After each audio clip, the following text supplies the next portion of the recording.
Hello again, everyone. Hope that you're all keeping well and that you're having a great summer break. For those that you've been on holiday, we hope that you've had a great time. For those that are on holiday, we hope you're having a great time. And those that are going away on holiday, we hope that you have a great time when it eventually comes. So it's hello from myself and Joe and all the leaders at Tuesday Club. This week we're going to talk about there are only two ways to respond to Jesus. And we start off by reading from the Bible, and it's Luke 32.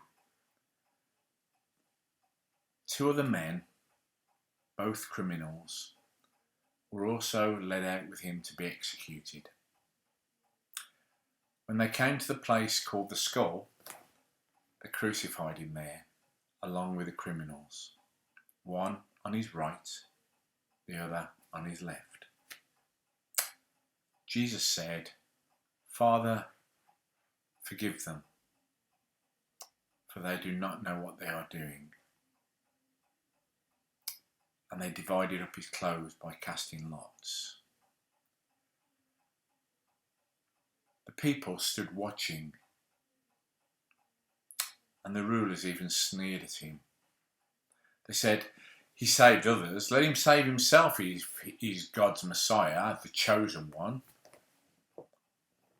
The soldiers also came up and mocked him. They offered him wine vinegar and said, "If you are the king of the Jews, save yourself." And there was a written notice above him, which read, "This is the King of the Jews." One of the criminals who hung there hurled insults at Jesus. "Aren't you the Messiah? Save yourself and us." But the other criminal rebuked him. "Don't you fear God?" he said. "Since you are under the same sentence, we are punished justly, for we are getting what our deeds deserve.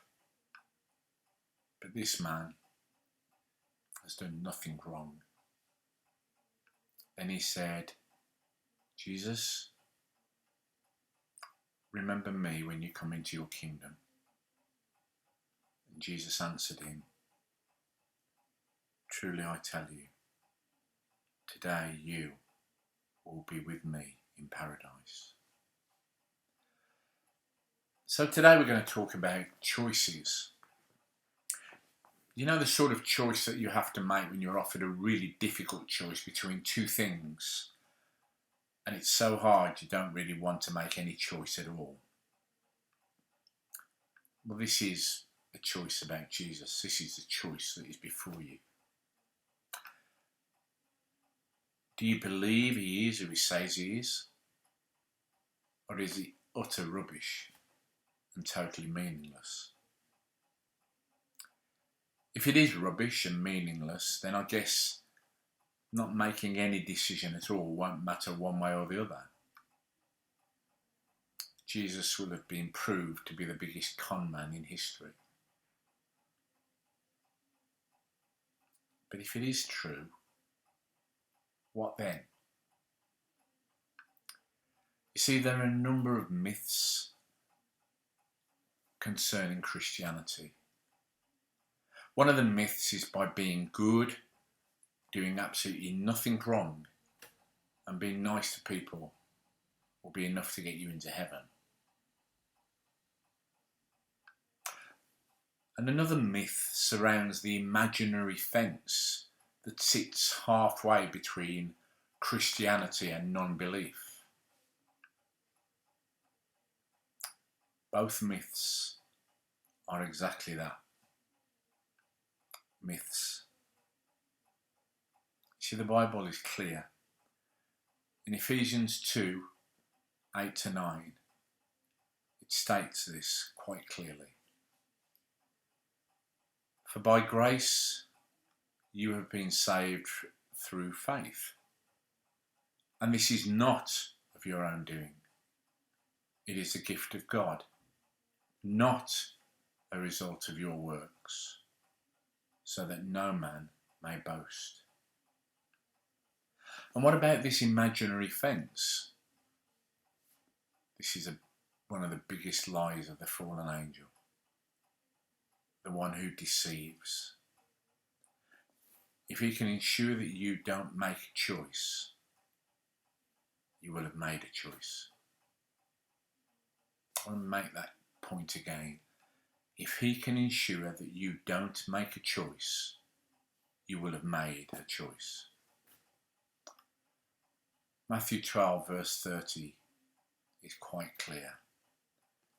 Anyone who isn't with me opposes me.